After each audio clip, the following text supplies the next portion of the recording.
told you that we figured out how to locate many of the lost tribes of Israel. Well, that's a bit of a big ask, right? What you're trying to do is you're trying to identify groups of people that are more than likely like completely integrated with everybody else, right? Their DNA is going to be spread across just a massive amount of people. The fact that we don't have like, this is where the tribe of Asher is, or this is where the tribe of Issachar is, or these different kinds of tribes. We have some people who may claim, but where's like the DNA, right? You bring up some good points. I can't argue with the fact that the tribes and their seed have been spread everywhere. It's almost undisputable. But what if we look at it outside the box? What if we consider that even though the tribes are spread everywhere and their genes are everywhere and almost like untraceable because we don't have a root source to work from, what if we consider that the spirit of each tribe remains? And with that, let us consider that the 12 tribes of Israel were symbolically pointing to the 12 zodiacs. What if we can overlay that esoteric knowledge and find in the world where that tribe is being represented, where the spirit of each tribe is being represented? Then, with the clues in the scriptures and with modern observances, we have a chance of locating the energies of these tribes. First thing to acknowledge is that we have found many clues about the 12 tribes of Israel, who they are and where they may currently reside. But this is an ongoing work, and there will be more content related to this. We would ask our community to be active and thoughtful about this subject, and we would greatly appreciate you joining us in the search for looking for all the lost tribes. In this video, we illustrated a theory suggesting that the encampments of the 12 tribes of Israel were arranged in a divine order that mirrors the Zodiac, surrounding the tabernacle of Moses in the wilderness. We continue to stand by that theory, and in this presentation, we offer even more evidence that solidifies it. Here, we reveal the profound divinity the Bible attributes to each tribe and their heavenly representation in the sky. Leo, we believe, equals Judah. The tribe of Judah serves as a fitting starting point for exploring the connection between the 12 tribes of Israel and the Zodiac. As Judah is widely associated with the Zodiac sign Leo, the lion, Leo embodies themes of power, passion, creativity, bravery, drama, romance, and playfulness, which resonate deeply with the historical and symbolic narrative of Judah. The tribe's namesake Judah set the tone for these themes early on. In a notable event, Judah unknowingly slept with his widowed daughter-in-law, Tamar, who disguised herself as a harlot. This dramatic and morally complex event imbued the tribe with themes of passion and intrigue from its inception. These themes persisted through the tribe's history, exemplified by King David, Judah's first great king. David's slaying of the giant Goliath was an act of extraordinary bravery and passion, cementing his fame. Yet, David also embodied Leo's more indulgent qualities, succumbing to his desire for Bathsheba, leading to an affair and her pregnancy, further weaving drama and romance into the tribe's legacy. The tribe of Judah reached its pinnacle with the arrival of Jesus Christ, a descendant of Judah and arguably the most famous figure in history. Jesus' life was marked by dramatic and miraculous acts: healings, raising Lazarus from the dead, his crucifixion, and resurrection. These events align with Leo's theatrical and prominent energy, amplifying the tribe's connection to themes of power and spectacle. Even beyond Jesus, the tribe of Judah, often equated with the Jewish people and the modern state of Israel, has remained at the heart of global drama. Despite Israel's small size, its influence and military strength are disproportionate, reflecting Leo's association with power and dominance. Leo, ruled by the sun, symbolizes vitality and authority, much like the lion itself, and these qualities are evident in Judah's enduring legacy. Moreover, the Jewish people have significantly shaped the world of theater and entertainment, playing a pivotal role in the creation of Hollywood and maintaining a dominant presence in the industry. This creative influence further ties the tribe of Leo's themes of playfulness, drama, and artistic expression. In summary, the tribe of Judah vividly illustrates the Leo archetype, weaving together power, passion, bravery, and drama across its storied history, from its patriarch to its kings, to its global cultural and spiritual impact. The tribe of Judah is not necessarily lost, as we have a general understanding of where many of its descendants are located. Israel, as previously mentioned, is the primary homeland for Jews.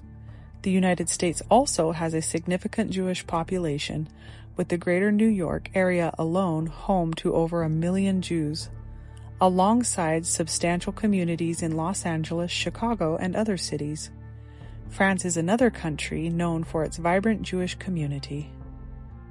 Dan, Scorpio. The Danites are associated with the constellation Scorpio, which embodies themes of death, transformation, deep waters, revenge, others' resources, sexuality, secrets, and inheritance. Traveling back to the first legendary Danite, we find Samson, renowned for his extraordinary strength, but whose story resonates deeply with Scorpio's themes.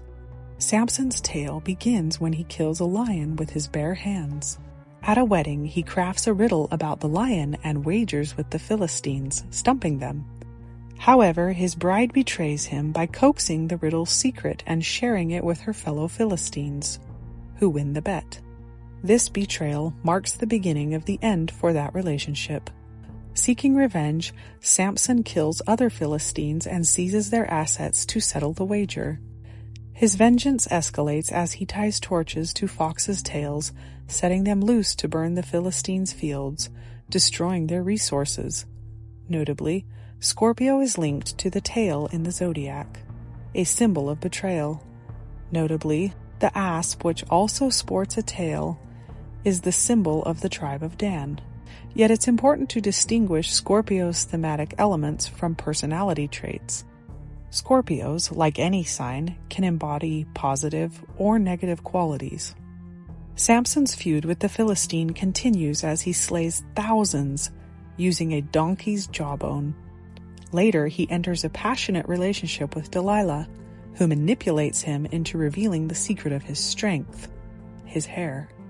In a final act of betrayal, she shares this with the Philistines, Samson's enemies, leading to his capture and ultimate demise. Could a region north of ancient Israel, where the lost tribes are said to have migrated, embody the spirit of the tribe of Dan? A compelling case points to the Germanic and Norse people of Scandinavia. Traveling north to this region, we find an ancient language with striking similarities to the Hebrew used during the lost tribe's exile. The Norse runes closely resemble older Hebrew scripts, such as Middle Hebrew, suggesting a linguistic connection. The Norse myths also echo the legendary tales of Samson, the iconic Danite. Like Samson, Norse deities such as Thor possess immense strength and prowess in battle, while Odin, their chief god, sacrifices an eye, paralleling Samson's loss. The Viking culture, born from Norse traditions, further aligns with Danite and Scorpio themes. Vikings embrace death without fear, aspiring to battle in the afterlife's halls of Valhalla, a reflection of Scorpio's association with transformation and the afterlife. As a fixed water sign, Scorpio also ties to the Vikings' mastery of the seas, where they plundered others' riches, mirroring Scorpio's connection to others' resources. In modern history, the Germanic region echoes Danite symbolism. The Nazi regime's persecution of the Jewish people, often symbolized by the lion, recalls Samson's slaying of the lion, suggesting a historical reoccurrence of this theme. This conflict between tribes can be viewed as a betrayal, aligning with Scorpio's theme of treachery. Collectively, the Germanic and Norse people of this northern region powerfully embody the Scorpio Danite spirit, supporting the likelihood that some Danites migrated there, leaving a lasting cultural and symbolic legacy. Ephraim Aquarius. Before examining the next tribe, we should note that two zodiac signs symbolically vie for dominion. Leo, the lion, often called the king of the jungle, king of beasts, or king of the animal kingdom, and Aquarius, sometimes known as the sign of the Son of Man. Genesis asserts that man, not the lion, holds dominion. Genesis chapter 1, verse 26. Positioning Aquarius and Leo, opposite signs in the zodiac, as representatives of a cosmic struggle for power and the quest for the true ruler. This theme is prophetically mirrored in Moses' arrangement of the Israel's tribal encampments, where Judah, aligned with Leo, and its rival, Ephraim, linked to Aquarius, were placed at opposite ends. Historically, Judah held Israel's throne, but Ephraim's rebellion against Judah divided and weakened the nation, leading to its downfall. This supports the association of Ephraim with Aquarius, the water-bearer, a sign embodying rebellion alongside themes of technology, humanity, social gatherings, and service. Ephraim is commonly linked to the bull or ox, often aligning with Taurus in zodiacal interpretations, as the bull symbolizes property and wealth, fitting for Joseph, Israel's favored son, who received a double inheritance through his sons, Ephraim and Manasseh. However, like many tribal symbols, the bull doesn't strictly correspond to zodiacal animals, allowing for broader interpretations. Notably, the themes of Aquarius resonate more strongly with Ephraim, particularly in the ministry of Jesus, who consistently associated Ephraimitic figures with Aquarian traits. To understand this, consider the historical context. After the kingdom's division, the Jews despised the Samaritans, largely because of their significant Ephraimite population and Ephraim's role in fracturing Israel. Thus, when Jesus speaks of the Samaritans, he is often referring to the tribe of Ephraim, symbolically tied to Aquarius, the water-bearer. This connection is evident in Jesus' ministry. He begins by approaching a Samaritan woman at a well, a clear nod to Aquarius' water-bearing imagery. He requests her service, an Aquarian theme, and after recognizing him as the Messiah, she gathers her people, reflecting Aquarius' association with community and social gatherings. Similarly, in the parable of the Good Samaritan, Jesus portrays the Samaritan, an Ephraimite, as a model of humanitarianism, another hallmark of Aquarius. These consistent links between Ephraim and Aquarian themes in both the Old and New Testaments strengthen the case for this symbolic alignment. Where might we find Ephraim today? Scripture offers clues, particularly in Israel's blessing to Joseph in Genesis chapter 49, verse 22. Joseph is a fruitful vine by a fountain. Its branches run over the wall. This blessing suggests abundant prosperity, with the fountain evoking Aquarius' imagery of pouring water. The phrase, branches run over the wall, is particularly intriguing, hinting to Joseph's descendants extending beyond boundaries. To explore this, consider the Hebrew letter Ket, associated with the number 8, and depicted in early hieroglyphs as a tent wall. Esoterically, Ket symbolizes a veil separating two realms, earthly and heavenly, or the waters beneath and the waters above. This letter connects to water in other ways. 8 people survived on Noah's Ark, and in ancient Hebrew tradition, circumcision occurred on the 8th day, removing the foreskin, another form of the veil. We can further link Ket to Neptune, the modern ruler of Pisces, a constellation tied to the heavenly realms. Neptune, known as Poseidon in Greek mythology or paralleled by the Archangel Gabriel in Christian tradition, governs the seas. Given this framework, the wall in Joseph's blessing may represent more than a physical barrier, perhaps a veil or sea crossed by his descendants. Could this suggest that Ephraimites, as Joseph's heirs, traversed the sea, possibly reaching the Americas? This interpretation aligns with the idea of prosperity extending far beyond Israel's borders, carried across the waters. Has the Aquarian spirit manifested among any other people on Earth? We believe so.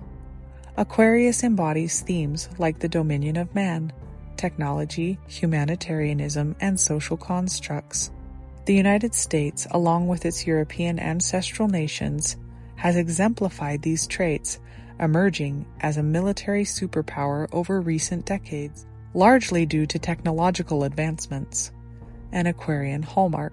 America's humanitarian efforts, such as disaster relief and its history as an immigrant nation where diverse peoples gather, further reflect Aquarian themes of community and service. A universal truth emerges here. Harmony with one zodiacal opposite unlocks great power. When Ephraim and Judah clashed, their conflict fractured Israel. Yet, as the United States, aligned with Ephraim, has supported Israel, the tribe of Judah, it has blessed us as a formidable superpower, arguably unmatched for a time.